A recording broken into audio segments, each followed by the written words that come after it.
കർത്താവിനെ ഏറ്റവും സ്നേഹിക്കപ്പെടുന്നവരെ, കടബാധ്യതകളെ വിടുതലിൽ നിന്നുള്ള 4-ാം ദിവസത്തെ മധ്യസ്ഥ പ്രാർത്ഥനയുടെ ദിനങ്ങളിലാണ് നാം ഇന്നായിരിക്കുക.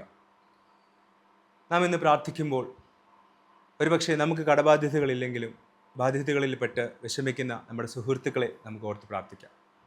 നീതിമാനായ ജോബിൻ്റെ പുസ്തകത്തിൽ നാം കാണുന്നുണ്ട്, എല്ലാം നഷ്ടപ്പെട്ട ജോബ് തൻ്റെ സ്നേഹിതന്മാർക്ക് വേണ്ടി പ്രാർത്ഥിച്ചപ്പോൾ ജോബിൻ്റെ പുസ്തകം 42-ാം അധ്യായം 10-ാം വാക്യം പറയുന്നത് ഇങ്ങനെയാണ്: ജോബ് തൻ്റെ സ്നേഹിതന്മാർക്ക് വേണ്ടി പ്രാർത്ഥിച്ചപ്പോൾ ദൈവം അവർക്ക് എല്ലാം തിരികെ നൽകി. പ്രിയമുള്ളവരെ, നമുക്കും പ്രാർത്ഥിക്കാം. കടബാധ്യതകളിൽ വിഷമിക്കുന്ന, വേദനപ്പെടുന്ന, മുറിവേറ്റ, കഷ്ടപ്പെടുന്ന എൻ്റെ ചുറ്റുമുള്ള എല്ലാവർക്കും വേണ്ടി ഞാൻ പ്രാർത്ഥിക്കുന്നു. കർത്താവെ, എല്ലാ ഐശ്വര്യവും സമൃദ്ധിയും നീ അവർക്ക് തിരികെ നൽകണമേ.